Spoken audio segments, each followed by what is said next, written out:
Hi, everybody. Welcome back to the Inside Marketing channel. Today, I am joined by Nick Knupffer, who is the head of marketing at Surf Security. Really delighted to have you with us. Nick, thank you for taking the time, especially on such a boiling UK summer heatwave day. We've both got the fans going, so hopefully we'll be able to survive. Thank you, Nick, for taking the time. No worries, I've got fans strategically placed everywhere, and I'm wearing a light t-shirt and flip so breaking all the Yeah, rules keep us already. cool. No, really appreciate it. Well, the weekend is on the horizon, but been really looking forward to this conversation. And I know we've had a quick chat beforehand just on some topics that I know that you're really interested in and sound really fascinating. So really kind of excited to get into the discussion today. Um, and I guess Nick, obviously you sit as head of marketing currently, but you've had quite a varied career up until this point, lots of marketing experiences. I think one of the most interesting parts of podcasts when we have guests on Inside Marketing is just to hear about the different routes to how people have got there. So it would be amazing if you could just take us through that. Like, how have you got to where you are today? What experiences have kind of fed you into that role? And kind of take us on that journey, if that's okay. That's a good place to start, I think. Sure. Well, I've always been a tech person. I think my Hmm. grandmother bought me my first computer. It was a ZX Spectrum in 1980 something or other, 1986, 1980, sorry, 1981, 1982, something like that. So I started started with that, and kept on getting more and more into computers. Was building my computers around the same time Michael Dell was. I just didn't Hmm. sell them. And Shame. eventually went to university, did computer science, and got my first job at Eurotunnel running the data center there. So I started off life as an engineer. Okay. Then I sort of decided spontaneously that I had only developed one part of my brain in terms of education, so I went back to university, did some at Queen Mary's, to study Russian literature. So completely different. Wow. So Wow. Yeah. having developed both sides of the brain, I managed to get myself a job at Intel Corporation in the late 90s, Okay. where I quickly realized that I was not a great engineer, but a mediocre one, and didn't quite like that. People get into marketing by many different routes. My route was I was a gamer at the time, and this is Mhm. before gaming was cool or a huge business. And I started noticing that a lot of gamers were buying the chips of Intel's competitor, AMD. And I Mhm. started flagging this as an issue and as a market that's going to grow and that we should be careful about it. And eventually I talked to the umpteenth marketing manager in the company, and he said, "Well, I don't have any time to do this, but I've got budget. How about you do this role? Why don't you Yeah. ask your boss if you take 6 months secondment, and if you can do this role?" So I went back to the boss. She said no. Um, so, so I did it evenings and weekends basically Wow. on top of my job there. So that's how we started the Intel Masters Gaming Championship, which is still ongoing. We started sort of sponsoring clans and doing gaming marketing back in those days. So I think that's how we kind of spawned the whole kind of gaming marketing thing there. Of course, esports is huge now as well. Mm. After that, obviously, I did something sufficiently right that I was offered a role in PR, and so I just done this marketing thing, and I was offered a role in PR, and so I was talking to the brand manager at the time, David Mitchell, who's still my mentor to this day. I still Mhm. speak to him every couple of weeks actually, and I recommend people do keep in touch with their old mentors. Um, Nice. and I was asking, he was asking me, what do I want to do, in this new career, right? Because I was moving away from my chosen original career of being an engineer. And he said there are two paths in front of me, right? There's a specialist, right, who could be just like a deep PR person or a deep certain type of marketing person, say brand, Mm. or you could generalize. And he said that to do that, I'd have to learn all of the various parts, all the different anatomy parts of a marketeer, and do each one of those jobs in order to become eventually Mm. a director of marketing, and Mhm. then eventually head of marketing, VP, and CMO. That sort of track, and that really appealed to me. So the rest of my career was a pursuit in getting as much knowledge and as many different areas of marketing as possible. Wow. So what? So I took the PR job. So I ran tech and trade PR for Intel in the United Kingdom for a number of years. Obviously, did something right again. I was offered the role to run the global communications for the data center business at Intel from Santa Clara in California. So right in the center Wow. Okay. of Silicon Valley. It was such a lucky time for me. Absolutely wonderful. Firstly, Yeah. it's California, and there's a lot to be said, good and bad, about California. But one thing you cannot complain about is the fact that every time you walk outside, the blue sky is there looking at you. Yeah. It's Yeah, wonderful. the sun machine doesn't stop. It is the only thing you don't get used to, the only luxury you never get Yeah. used to.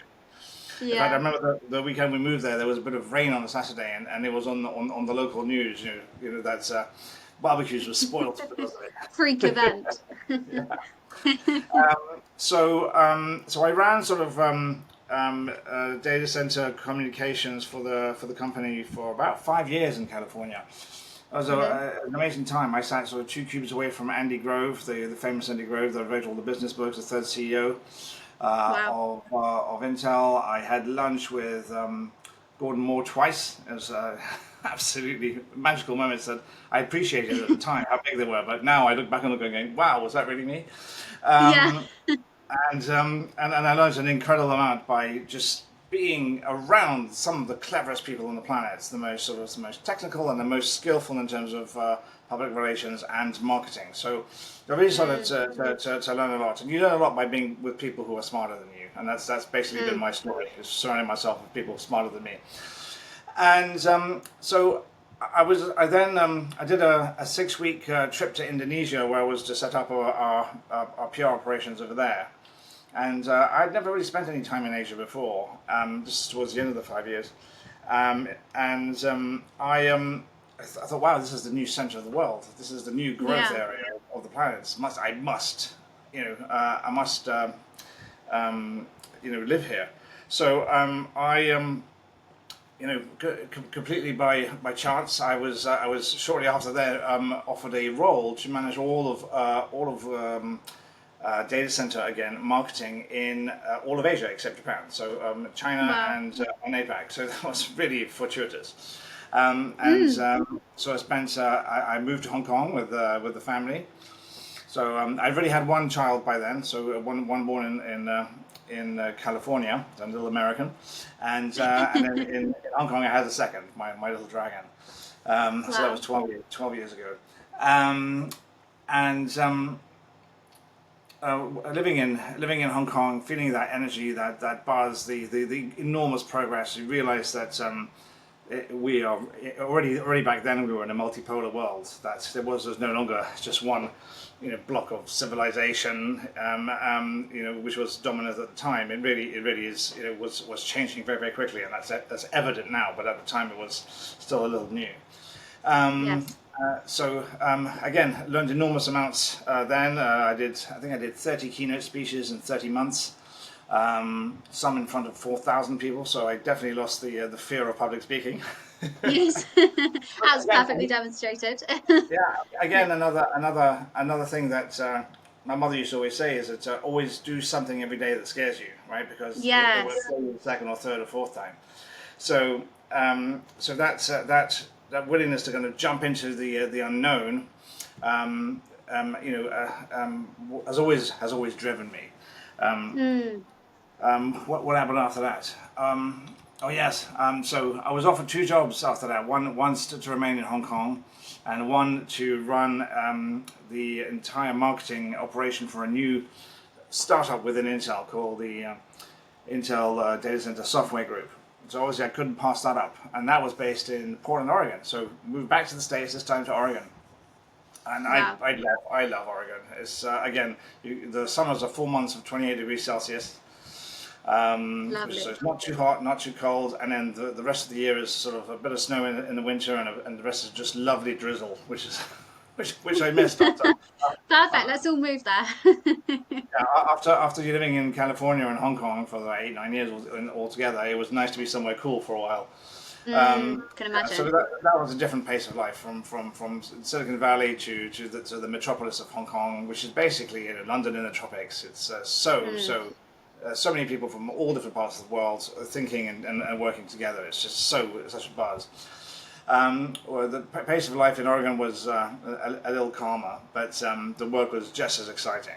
So mm, I ran all aspects of marketing there, and you know, kind of was lucky to be you know there just at the time where kind of marketing automation tools were becoming kind of prevalent, and I brought Marketo into Intel actually. So okay. the Marketo CEO at the time and founder, Phil Fernandez, was the guy who kind of was sold it to me. So it was still Right. quite a small business Yeah, at the yeah. time. So that was quite exciting. So I was kind of at the forefront of all that as well. So it's really a question of being at the right place at the right time and just being open to kind of new ideas. It's Mm, not I was particularly kind of, you know, had particular foresight or anything. Um, um, and that went really well. We marketed a big you know, a big data piece of software called Hadoop. We grew it from being, you know, non-existing in the market to the number three in the market within 1 year. So that was really kind of amazing, thanks to the new tools that were being developed for marketing and some pretty hmm. ballsy campaigns. Um, and then we sold the Hadoop product to Cloudera, and then the entire group was sold to Tibco. So actually, I never left Intel. I was sold Right, to I see. a company called Tibco, which is the largest software company you've never heard of. So, big billion-dollar enterprise software company. It now belongs to someone else. I can't remember who they sold themselves to. Um, so that was fun as well. So that allowed me to try completely different types of much more deeper B2B marketing than I had been doing before, kind of much more in the Mm. weeds, and also work in the city of London in one of the big skyscrapers, which is you know, great Wow. fun. We were on the All the 23rd locations. Yeah. 23rd floor. 23rd floor of the Salesforce Tower, so that was great. Big atrium, double floor atrium on the 23rd floor was ours. It's fantastic. Wow. Views were amazing. I mean, in Hong Kong, my office was great. It was on the 58th floor. No, sorry, Wow. 68th floor. Yeah, 68th floor. So also absolutely mad. I still got pictures of that time with great, great affection. Um, what happened after that? Oh yeah, so I should actually look at my CV to happen to just remember what happened after that. Oh yeah, then I got a friend of mine, well, a friend, someone who's a deep friend now, but at the time was more of a kind of competitor associate. An ex-PR guy from Radeon, which belongs to AMD. It's a graphics card GPU part of AMD. Called me up and offered me a role to in the Radeon Technologies group, part of AMD. And so I just jumped on that. My experience at Intel was very good. It was lots of semiconductor and very CPU specific and very data center specific. And this was an opportunity to get into a different part of the semiconductor business, which is all about graphics cards and get back into gaming as well. So back into like my old Yes. stomping ground that I was doing at the beginning of Intel. So that really kind of I really love that. I obviously did well because I was offered the role to run brands and data center marketing for AMD itself, where I think I Right. did some of my absolute best work so far. Really, aggressive underdog campaigns. Hmm. Where you're directly going against a competitor, which was in my case heartbreaking because it was my old employer Intel. Yeah. The allegiance. I don't know if you can show any kind of pictures or stuff, but I'll send you some stuff you can show viewers maybe. Yeah, Um, sure. Yeah.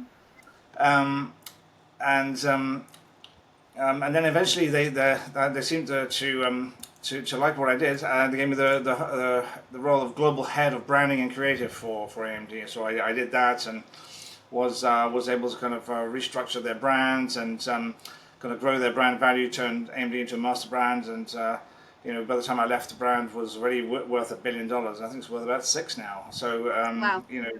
that's a great legacy to have created. I then decided to get into sort of startup land, Hmm. try and see what I could do there. Several of my friends had started doing that already, and it seems to be the natural career progression to get to like a high point in the corporate ladder, and then get into startup land and make some real money. Yeah. My first thing was just helping out a company called Cornelis Networks, which was a high performance computing data center fabric company. Help them to get started with their marketing. That was only for a short while. Um, then I joined a company that I had actually invested in earlier called Riff, an AI advertising platform. So the idea is that they can Okay. put 3D objects into existing films, videos, movies, or even live TV, like Big Wow. Brother and stuff like that. So that was really cool. So I really got to Mm. work with a lot of sort of AI specialists, got to understand exactly how it works. And marketing that was really really great fun. Yes. Um, and then an opportunity came about that I just could not resist is joining a pre-Series A company that had spent 2 years in stealth actually building a product, not like some startups that sort of have an idea and want people to invest in that idea, Yeah. um, and then build it and then eventually kind of market it and sell it once it's built. But these guys at Surf, they created what's called an enterprise browser. So when people go to work, they open up their browser, and most of the work that goes through the browser. Sometimes 100% of the work, but 80 to 100%. So people might still use Microsoft Word or they use Google Docs in the browser. They use everything in the browser, but the browser using Chrome or Edge or Safari, Safari's a bit better. They're designed to suck all your data out and give them to Microsoft and Google, right? And they're not Mm. particularly Yeah. secure, right? So, but if you're doing all of your work through there, there's a real danger of the browser being attacked and social engineering, phishing, deepfakes, etc., etc. So Yes. what Surf have done is basically create an armored browser that secures you against all those sort of attacks. So I'm now running. Um, you know, uh, Marketing for Surf, and it's a fantastic opportunity to kind of build everything from scratch, from the brands to the tone of Mm. voice to working on the different personas that the sales guys are going to talk to. The distribution models. You get to touch every single part. So my sort of Yeah. dream of the anatomy of a marketer, of having done every kind of single role or almost type of role for a marketer, and then to finally have a role where I can put all of those experiences into action in a single company have all come to fruition. Yes. I hope that wasn't too long of a ramble.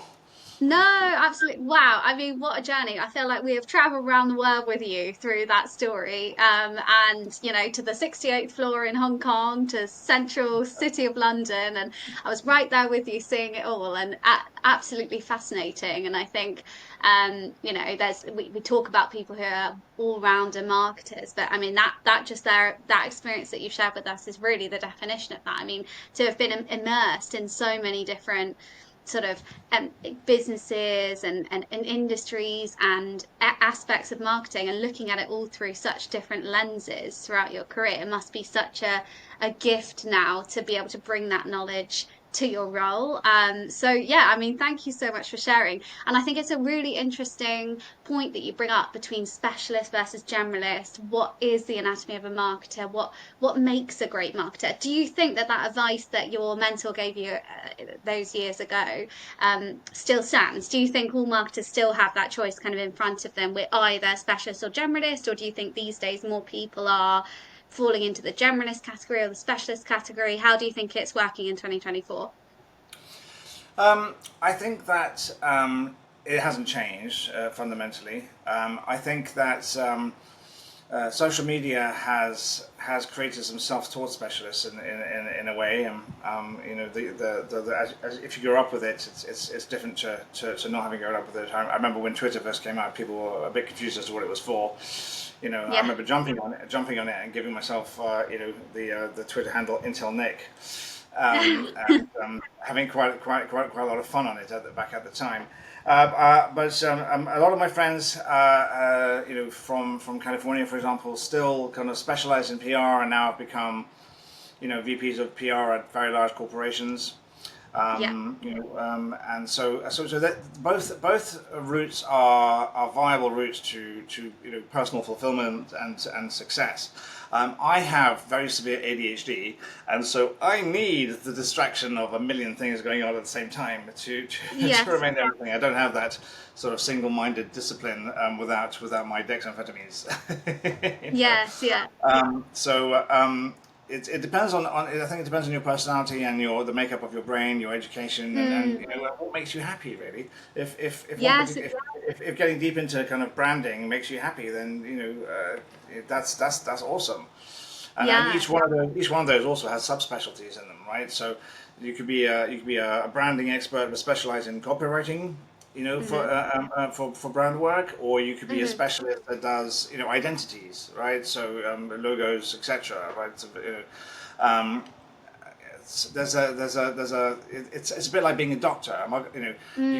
A marketeer is like a doctor. You can't do everything, right? You can be a GP, but a GP is not going to give you to do brain surgery, and neither would you No. want a urologist to do brain surgery on you either. But you definitely want a urologist when you need one, right? So it's all different. I find the thing that's difficult, the additional challenge for somebody who's a senior all-round marketer is that non-marketing people, founders or senior leaders of various companies, don't appreciate the how sophisticated marketing has become Yes. since the kind of 50s and 60s, which is when it really started to kind of become like a proper discipline, and how the expertise levels are different, and so vastly different from each other. For example, even in terms of designers, an illustrator is very very different to somebody who does PowerPoint. They're entirely website design, entirely different Yes. skill sets. So I think there's a lot of education that needs to be done when you're a more generalist marketer, which I suppose you don't need to do if you were, say, a VP of PR, because people would people you have such much deeper knowledge that you can explain everything in a much better way. Yes. That's my Yes. experience anyway. Yes, and you're not such a coverall across so many disciplines. You are Yeah. speaking for PR, and there's other people who are experts speaking for other things. Whereas when you are in that generalist role, I mean, there is that, spinning all the plates or wearing all the hats analogy. That's still kind of true, but it still requires a significant level of expertise, as you say. Things have advanced so far. Yeah, it is very, very interesting. I wonder if there's like a key moment for you. I mean, I'm sure there's loads, and just there, I could sense that there are lots of kind of images and things reminiscing about and the great work that you did. Is there like a key moment that stands out for you that really kind of taught you a lesson that you still carry forward today? That might be a really difficult question, but I feel that there's always those key campaigns or key projects or key things that you achieve that really shape the way you think about marketing. I wonder if you have anything that comes to mind for that. I think there's a lot of different things. I'm trying to think of one that particularly comes to mind. I think if somebody says that it can't be done, and that's always a great opportunity to prove them wrong. So Yes. when I joined AMD Radeon, you know the first thing I saw is that Radeon's graphics cards were in Apple MacBooks, and we were sort of 3 months away from a new MacBook launch. And I said, well, why don't we do a campaign with Apple? And people Mm. said it can't be done. They will never allow it. They never do it. But in the first 90 days, I launched a campaign, featuring the new MacBooks, Wow. with the blessing of the highest level at Cupertino, and that was quite an interesting moment as well. So Yeah. yeah, we did a campaign called Meet the Creators, which was really really fun. I'll send you some links and stuff. You can add Yeah, to the please do. if people want to. There's some cool videos to watch. So that I think any challenge like that, breaking new ground is good. And as you get more senior, the realization that you don't have to color within the lines is important. Mm, So you can and Intel really taught me this. So Intel have got this sort of culture where they have these sort of tenets and values, and one of them is they have this idea of constructive confrontation. That right. if you believe that somebody is wrong in a meeting, doesn't matter if you're a 19-year-old student, right, doing a 2-week internship, and you're talking to like a 55-year-old VP. Hmm. If you believe that's something that is wrong or incorrect, or there's additional data that needs to be put forward to make a decision better, and you stay Hmm. quiet and it fails, it's your fault. All right, so it is Yeah. it is your duty to constructively confront the people in the meeting, and put your point across as forcefully as is needed. Now, the flip side of that coin, of course, is another concept called disagree and commit, which is once the leader decides something, you shut your mouth and you agree and commit completely. You disagree with what they say, but you commit completely to that course of action. Mm, So those two, mm. those two concepts work really, really well with each other. So never be afraid to kind of try and get the company out of a comfort zone, try to do something a little bit different. As long as Yeah. you have a strong rationale for doing it, you'll succeed more often than you think. Yeah.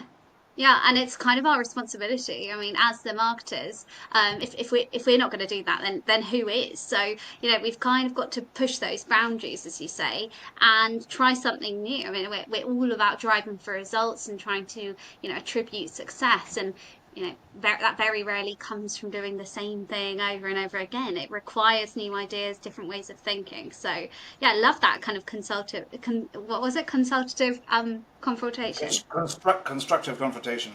Constructive confrontation. Yeah, that I mean that's really good. I've heard sort of fearless feedback and things like that as well, sort of similar Very similar concepts idea, where yeah. you challenge or creative destruction or things like that. Yeah, I love that. No, that's really, really interesting. And wow, what an amazing opportunity to have the campaign with Apple and to get that off the ground. What a start to your role there. That must have been great and a good buzz. Of course. Again, Yeah. a lot of these things are luck and being in the right place at the right time. But you also can enhance your opportunities by making luck, right? By making luck is Yes. just making yourself available, right? Going to networking events, talking to people, meeting people. Even if you don't Yes. want to. Like, I'm naturally an introvert. I know it doesn't sound like it, but I really am. So it does take a lot for me to kind of overcome those feelings of wanting just to stay at home and watch telly. But by putting yourself out there, you meet people, and the most amazing companies or ideas or campaigns are built on by chance meetings and chance conversations where ideas suddenly come up. So you can Mm. make your own luck more likely by just being out there more and meeting people and talking to them. Yes, yes. It's a higher chance, isn't it? I think it's also got a lot to do with, we talk a lot about sort of bravery, which is kind of what we're discussing there. So I think it's got a lot to do with that as well, and talent and skill. I mean, no, we're not going to sit on here and talk about that, but I can certainly, say for the listeners, obviously the people who we have on here are extremely sort of talented in what they do, and I'm sure you are no exception. So I think it's the expertise, the experience, the bravery. But I agree with you that there is a sense also of opportunities will come your way, and are you going to make the most of them, or are you going to let them pass you by? And do you have an eye for those opportunities cropping up as well? Because I think that's important. You spot things, you spot where there's potential, and then you have the ability to think, right, how can I leverage that, and capturing that momentum, I suppose. And that's where it all kind of comes together, and is successful. Yeah, I'm very lucky in that respect. That's a God-given gift rather than something I've worked on. Anyone who suffers from ADHD suffers from the debilitating side, but also there's a superpower which is basically your neurons fire off by themselves. Yeah. And so you make very random connections in the brain all the time. You can have 1,000 thoughts a second, and that's where the idea, the creativity comes from. And so the more you know, the more you understand how your particular part of the world works, the easier it is for those connections to be made, in your head without you having to make too much effort about it. So those things just come to me naturally, rather than me being some kind of clever genius. It's not the case. Yes. Well, whatever it is, very impressive. And yeah, and super inspiring. Certainly, I'm sure the listeners now are thinking, right, what opportunities can I to make the most of, and what can I go out there and spot and identify and leverage, and that's hopefully kind of what people get from the podcast. I wonder in your role at Surf Security then, at the moment, kind of what have you give us a bit of an insight into what you are focusing on and what's been really a bit of a game changer for you since you started there? Because sometimes that's people at this stage sometimes bring up maybe new channels or tech or platforms they've been using, or even anything just as simple as like a new mindset or a mindset or a concept that they've kind of introduced, which has changed the way of thinking in their team or something like that. Have you got anything that springs to mind for that? Yes, absolutely. In fact, several of us at the company have had similar ideas at the same time, which is Mm. spooky. So, look, at the end of the day, what our product looks like a browser or an extension to a browser that makes your surfing more secure, right? But that's just what it looks like. The Mm. reality is that we're securing your workspace, right? You can take a laptop and you can drag it through the filthiest parts of Bangkok, and you can get whatever viruses you can on it. As long as you've got the Surf browser on there, you cannot pass any of that through to your corporate network, right? Right. So it's and working in cybersecurity is not entirely new for me, but I've been out of it for a while, and it's good to get back in. And so this realization that actually, whilst the tool is a browser, we're not selling a browser. We're selling kind of an endpoint security product. Because if you're selling a browser, you're going against something that's already free. I mean, I don't know if Yes. you're old enough to remember that we used to have to pay for Netscape, right? Back in those days, and then Microsoft made the browser essentially a free part of the operating system. And so Right. the idea of paying for a browser, for Chrome or for whatever, just went out the window. And that's why those companies make money from your data instead. Sure.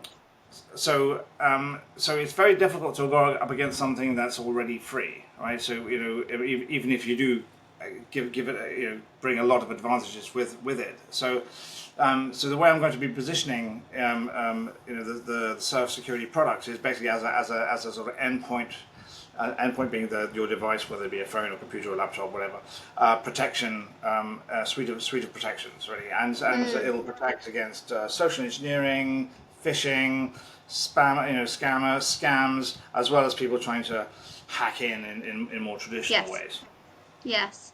You're selling selling peace of mind, really, aren't you? And that's what we're as marketers, we've got to detach the, as you say, the product or the service from what is it allowing you peace of mind for, or what is it allowing you to relax a little bit about when you log off and you just have one less thing that's keeping you up at night. I mean, that's what we've got to get to the core of, and that's, all about psychographics, isn't it? And what is it? Is it fear? Is it concern? Is it worry? Is it anxiety that's fueling the purchase of our solution?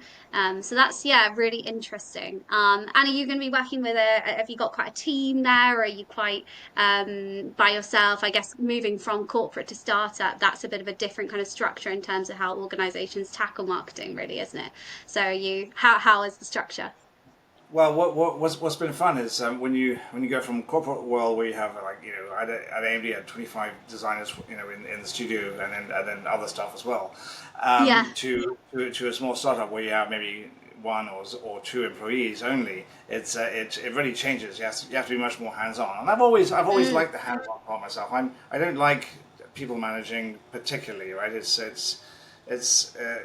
like the leading part, not the managing part. if yes. that Yeah. if that makes any sense. I can convince anyone Yeah. to follow me anywhere, but I'm not Yeah. gonna. I don't like all the admin that comes with it. Yeah. Um, but But the benefit of that is that you get your hands dirty again. You get to build, again. You get to Sure. do a little bit of design work yourself. So you become better at briefing agencies or freelancers that helps you.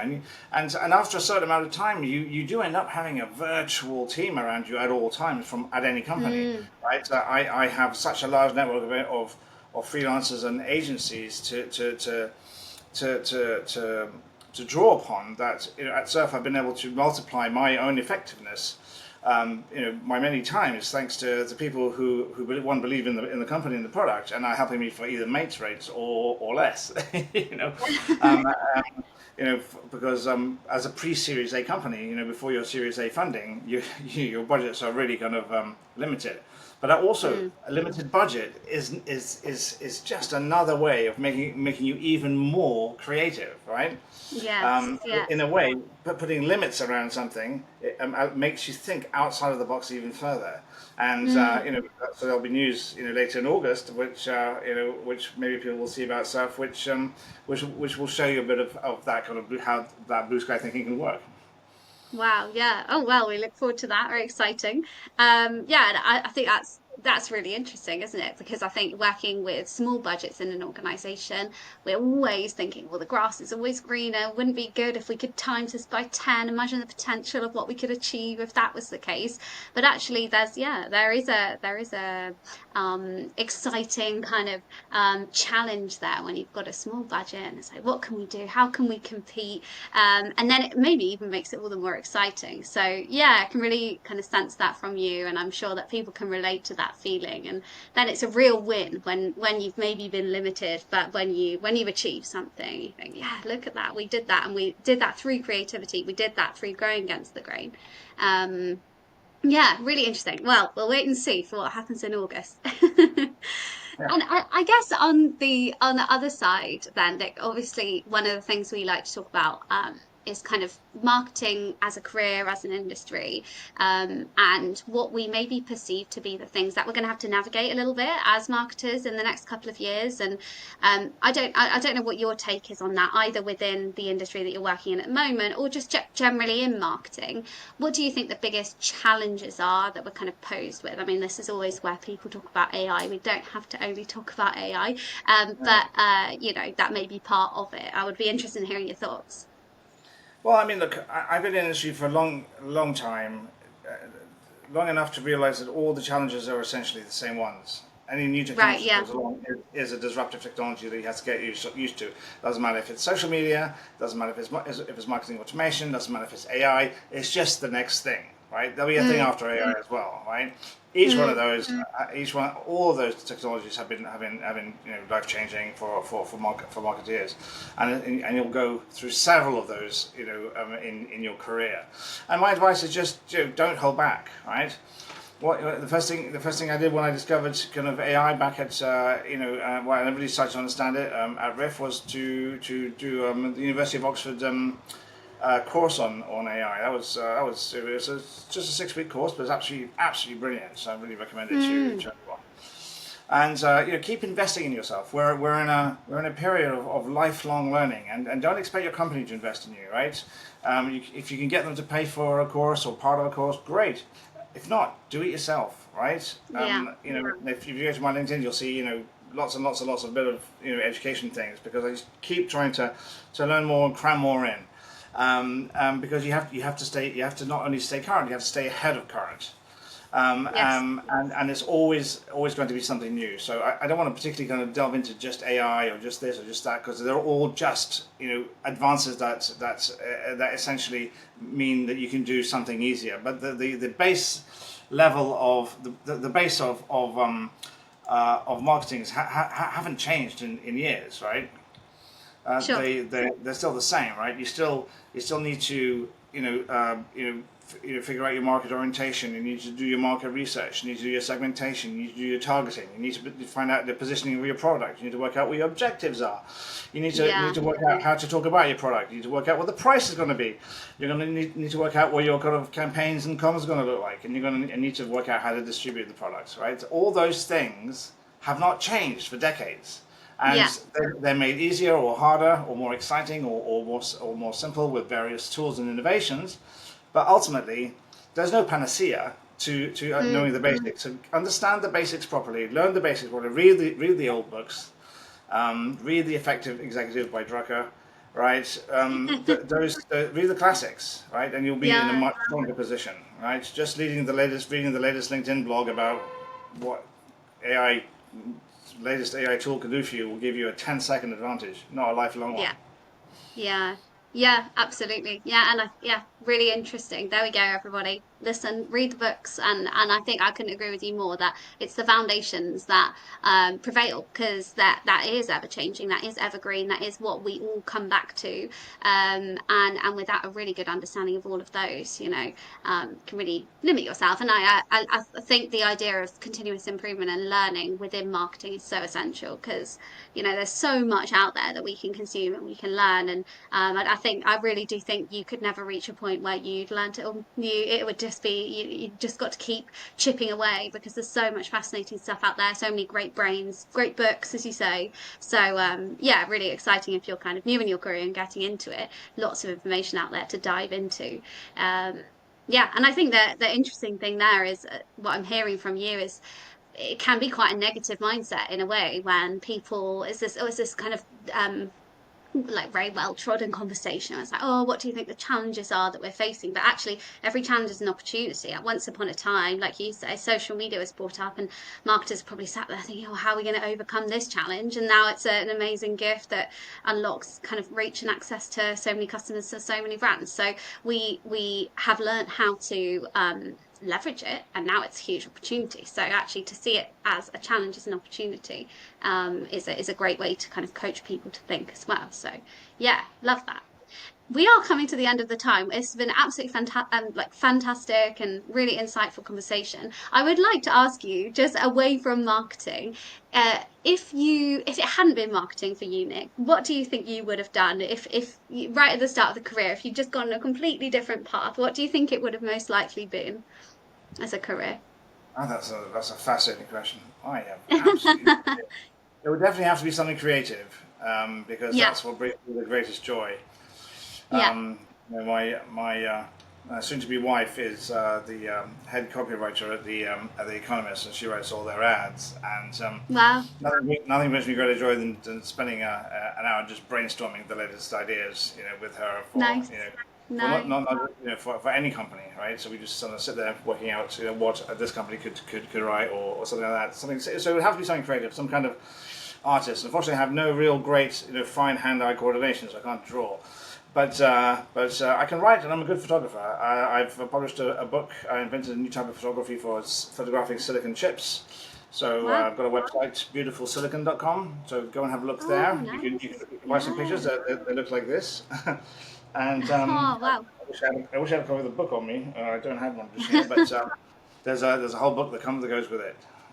Yeah, wow. Wow. How inspiring. Yeah, I'm sure it would have been something like that, photography, but also you can do everything at one time. And I think that's amazing. And I'm sure that that creative work and that using that part of the brain, whether it's the left, right, front, back, whatever it is always going to be aiding you in everything else that you do in your role. And I think Well, that's, that's why I find marketing so rewarding, because you can use the creative part, and then the kind of more kind of analytical part at the same time, because you can do yes, great creative campaigns, and then you can get a great analytical ROI, so out of them. So yes. I love both parts. I'm really diving deep into the intricacies of both. So it's very rewarding for both sides of my brain. Yes. Yes, absolutely. Well, Nick, thank you so much for sharing your career insights, take on marketing with us. It truly has been a fascinating deep dive. I'm sure that our listeners are going to find it really, really, really interesting to listen. So I really appreciate you giving up your time, and wish you all the best in the role at Surf Security. And we'll keep an eye and see all the great things that you do next. Who knows where else you could end up in the world? We will wait and see. But Thank thank you you, very and much. it's lovely to meet you, and enjoy the weekend. It's been a pleasure. Thanks, Nick.